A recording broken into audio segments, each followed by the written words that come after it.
നമസ്കാരം. പുതിയൊരു ക്ലാസ്സിലേക്ക് എല്ലാവർക്കും സ്വാഗതം. നമ്മൾ ഡിസ്കസ് ചെയ്യാൻ പോകുന്നത് ഗ്രഹങ്ങളുമായി ബന്ധപ്പെട്ട കാര്യങ്ങളാണ് നമ്മൾ ഇന്നത്തെ ക്ലാസ്സിൽ ഡിസ്കസ് ചെയ്യാൻ പോകുന്നത്. സൗരയൂഥത്തിലെ ഗ്രഹങ്ങൾ അവയെക്കുറിച്ചാണ് നമ്മൾ ഡിസ്കസ് ചെയ്യാൻ പോകുന്നത്. നമുക്ക് എല്ലാവർക്കും അറിയാം സൗരയൂഥത്തിൽ എത്ര ഗ്രഹങ്ങളുണ്ട് എന്ന് ചോദിച്ചാൽ നമുക്കറിയാം 8 ഗ്രഹങ്ങളുണ്ട്. ഇവയെ നമുക്ക് രണ്ടായിട്ട് ക്ലാസിഫൈ ചെയ്യാം. ഒന്ന് വലിപ്പത്തിൻ്റെ അടിസ്ഥാനത്തിൽ നമുക്ക് ഇങ്ങനെയാണ് ക്ലാസിഫൈ ചെയ്യുന്നത്. ഒരു കോഡുണ്ട് MMVNSJ. ഒന്നുകൂടി പറയുന്നത് എന്താണ്?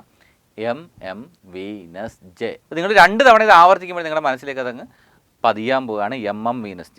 അപ്പോൾ MMVNSJക്ക് അത് ആദ്യത്തെ എം എന്ന് പറഞ്ഞാൽ എന്താണ്? മെർക്കുറിയാണ്. ആദ്യത്തെ എം എന്താണ്? മെർക്കുറി, ബുധൻ. രണ്ടാമത്തെ എം മാർസ്, ചൊവ്വ. മൂന്നാമത്തെ വീനസ്, ശുക്രൻ. ഇ എന്ന് പറഞ്ഞാൽ എന്താണ്? എർത്ത്. എൻ എന്ന് പറഞ്ഞാൽ എന്താണ്? നെപ്റ്റ്യൂൺ. യുറാനസ്. എസ് സാറ്റേൺ ആണ്. ജെ എന്ന് പറഞ്ഞാൽ എന്താണ്? ജുപ്പിറ്ററാണ്. അപ്പോൾ MMVNSJ എന്ന് പറയുന്ന ഒരു കോഡ് പഠിച്ചാൽ നമുക്ക് ഗ്രഹങ്ങളുടെ വലിപ്പത്തിൻ്റെ ഓർഡർ നമുക്ക് ഇങ്ങനെ കിട്ടുകയാണ്. MMVNSJ. അപ്പോൾ അങ്ങനെയാണെങ്കിൽ ഏറ്റവും പ്രധാനപ്പെട്ട ചോദ്യമാണ് ഇവിടെ ഏറ്റവും വലിപ്പം കുറവ് ആർക്കാടെ? ബുധനാണ്. വലിപ്പം ഏറ്റവും കൂടുതൽ ആർക്കാണ്? ജുപ്പിറ്ററാണ്. വലിപ്പത്തിൽ ഭൂമിയുടെ സ്ഥാനം ചോദിച്ചാൽ ഇവിടുന്ന് ഇങ്ങനെ എണ്ണ എടുക്കില്ല. 1, 2, 3, 4 ഇങ്ങനെ എടുക്കല്ലേ, ഇവിടുന്ന് എടുക്കണം. ഇതാണ് ഏറ്റവും വലുത്. 2ാം സ്ഥാനം ഇതാണ് ശനിയാണ്. 3ാം സ്ഥാനം യുറാനസ് ആണ്. 4ാം സ്ഥാനം നെപ്റ്റ്യൂൺ ആണ്. 5ാം സ്ഥാനമാണ് ആർക്കുള്ളത്? ഭൂമി. വലിപ്പത്തിൽ PSCയുടെ ചോദ്യമായിരുന്നു. വലിപ്പത്തിൽ ഭൂമിയുടെ സ്ഥാനം എത്രയാണെന്ന് ചോദിച്ചാൽ 5ാം സ്ഥാനമാണ്. അപ്പോൾ നിലവിൽ എത്ര ഗ്രഹങ്ങളുണ്ട് എന്ന് ചോദിച്ചാൽ 8 ഗ്രഹങ്ങളുണ്ട്. എത്ര ഉണ്ട്? 8 ഗ്രഹങ്ങളാണ് ഉള്ളത്. ഇത് വലിപ്പത്തിൻ്റെ ഓർഡറാണ്. ഇനി മറ്റൊരു order, distance from the sun. ഇതിവിടെ സണ്ണാണെന്നിരിക്കട്ടെ. സണ്ണിൽ നിന്നുള്ള അകലത്തിനനുസരിച്ചുള്ള ഓർഡർ അതാണ്. ഇങ്ങോട്ടേക്ക് ഇങ്ങനെ വരും.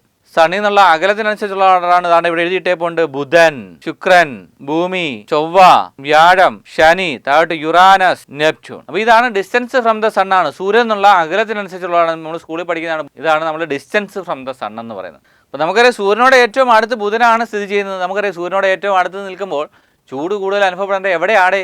ബുധനിലാണ്. എന്നാൽ ചൂട് കൂടുതൽ എവിടെയാണ്? ശുക്രനിലാണ്. കാര്യം എന്താണ്? ഹരിതഗൃഹ പ്രഭാവം എന്ന് പറയുന്നത്, ഗ്രീൻ ഹൗസ് എഫക്റ്റ് എന്ന് പറയുന്ന ഒരു സംഭവം എവിടെയുണ്ട്? ശുക്രനുണ്ട്. അല്ലെങ്കിൽ ശുക്രനിൽ അന്തരീക്ഷമുണ്ട്. ബുധനിൽ എന്തുകൊണ്ട്? അന്തരീക്ഷം എന്ന് പറഞ്ഞ സാധനമില്ല. അതുകൊണ്ട് അവിടെ ഗ്രീൻ ഹൗസ് എഫക്റ്റ് എന്ന് പറയുന്ന സാധനം നടക്കത്തില്ല. എന്ന് വെച്ചാൽ ഗ്രീൻ ഹൗസ് എഫക്റ്റ് എന്ന് പറഞ്ഞാൽ നമുക്കറിയാം എന്താണ്? കാർബൺ ഡൈ ഓക്സൈഡിൻ്റെയും അതുപോലെ തന്നെ മറ്റ് മീഥേൻ, ഓസോൺ, ജലബാഷ്പം എന്നിവയുടെയൊക്കെ എന്താണ് സാന്നിധ്യം മൂലം പ്രകാശം അവിടേക്ക് വന്ന് പതിച്ചതിന് ശേഷം തിരിച്ച് അങ്ങോട്ടേക്ക് പോകുന്നില്ല. അവിടെ തന്നെ ഈ കാർബൺ ഡൈ ഓക്സൈഡിൻ്റെയൊക്കെ പാളികളിൽ തട്ടി ഇങ്ങനെ ബൗൺസ് ചെയ്ത് അവിടെ ശുക്രൻ്റെ അന്തരീക്ഷത്തിൽ തന്നെ നിൽക്കുന്നു. അതുകൊണ്ടാണ് അവിടെ ചൂട് കൂടുന്നത്. അപ്പം സൂര്യനോട് ഏറ്റവും അടുത്ത് ചെയ്യുന്നത് ബുധനാണെങ്കിൽ ഏറ്റവും കൂടുതൽ ചൂട് അനുഭവപ്പെടുന്ന ഗ്രഹം ഏതാണ്? ശുക്രനാണ്. അപ്പോൾ സൂര്യനിൽ നിന്നും ഏറ്റവും അകലെ സ്ഥിതി ചെയ്യുന്ന ഗ്രഹം ഏതാണെന്ന് ചോദിച്ചാൽ ഏതാണ്? നെപ്റ്റ്യൂണാണ്. നെപ്റ്റ്യൂണാണ്. അതുകൊണ്ട് നമുക്കറിയാം നെപ്റ്റ്യൂൺ ഒരുപാട് അകലെയാണ്. അതുകൊണ്ട് പ്രകാശം എത്തുന്നത് വളരെ കുറവായിരിക്കും അല്ലേ? സൂര്യനോട് ഏറ്റവും അടുത്ത് ബുധനാണ്.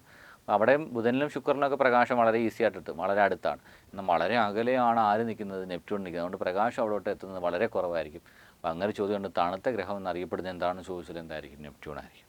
ഓക്കെ, ഇനി നമുക്ക് താണ്ടേ ഈ ബുധൻ, ശുക്രൻ, ഭൂമി, ചൊവ്വ, വ്യാഴം, ശനി, യുറാനസ്, നെപ്റ്റ്യൂൺ. ഇതാണല്ലോ ഡിസ്റ്റൻസ് ഫ്രം ദ സണ്ണ്. സണ്ണിൽ നിന്നുള്ള അകലത്തിനനുസരിച്ചുള്ള ഓർഡർ ഇതാണല്ലോ അല്ലേ? ഈ ഡിസ്റ്റൻസ് ഫ്രം ദ സൺ, സൂര്യൻ എന്നുള്ള അകലത്തിനനുസരിച്ച് ഇതിനെ നമുക്ക് ഇങ്ങനെ ക്ലാസിഫൈ ചെയ്യാം അല്ലേ? ബുധൻ, ശുക്രൻ, ഭൂമി, ചൊവ്വ, വ്യാഴം, ശനി, യുറാനസ്, നെപ്റ്റ്യൂൺ. ഇങ്ങനെയാണ് സൂര്യൻ എന്നുള്ള അകലത്തിനനുസരിച്ചുള്ള ഓർഡർ, ഗ്രഹങ്ങളുടെ ഓർഡർ എന്ന് പറയുന്നത്.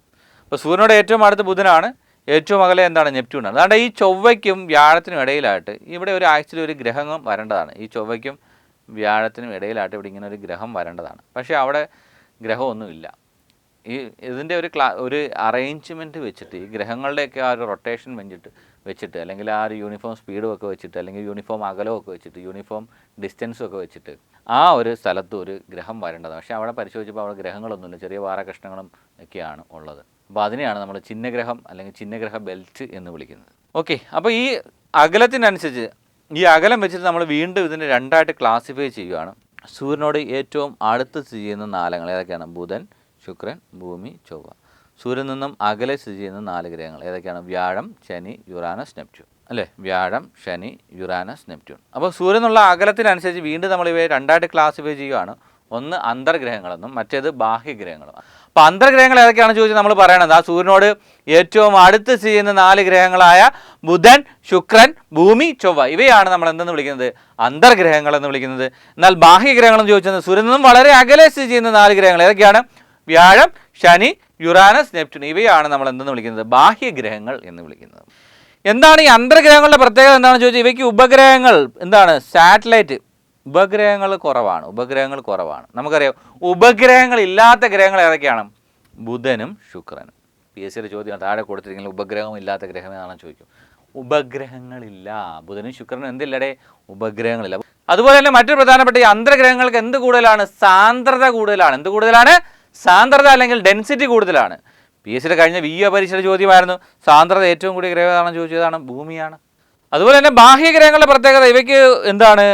ഉപഗ്രഹങ്ങൾ വളരെ കൂടുതലാണ്. എന്ത് കൂടുതലാണ്? ഉപഗ്രഹങ്ങൾ വളരെ കൂടുതലാണ്. ഉപഗ്രഹങ്ങൾ ഏറ്റവും കൂടുതലുള്ള ഗ്രഹം ചോദിച്ചാൽ ഏതാണ്? ശനിയാണ്. ശനിക്ക് എത്രയാണ്? 82 ഉപഗ്രഹങ്ങളുണ്ട്. അപ്പോൾ നേരത്തെ 2019 വരെ ഏറ്റവും കൂടുതൽ ഉപഗ്രഹങ്ങളുള്ള ഗ്രഹം എന്ന് ചോദിച്ചാൽ ഏതാണ്? വ്യാഴമാണ്. എന്നാൽ ഇപ്പോൾ മാറി. ഇപ്പോൾ നിലവിൽ ഏറ്റവും കൂടുതൽ ഉപഗ്രഹങ്ങളുള്ള ഗ്രഹം എന്ന് ചോദിച്ചാൽ ഏതാണ്? ശനിയാണ്.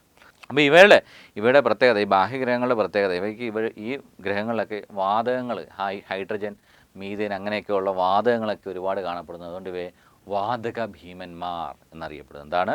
വാതക ഭീമന്മാർ.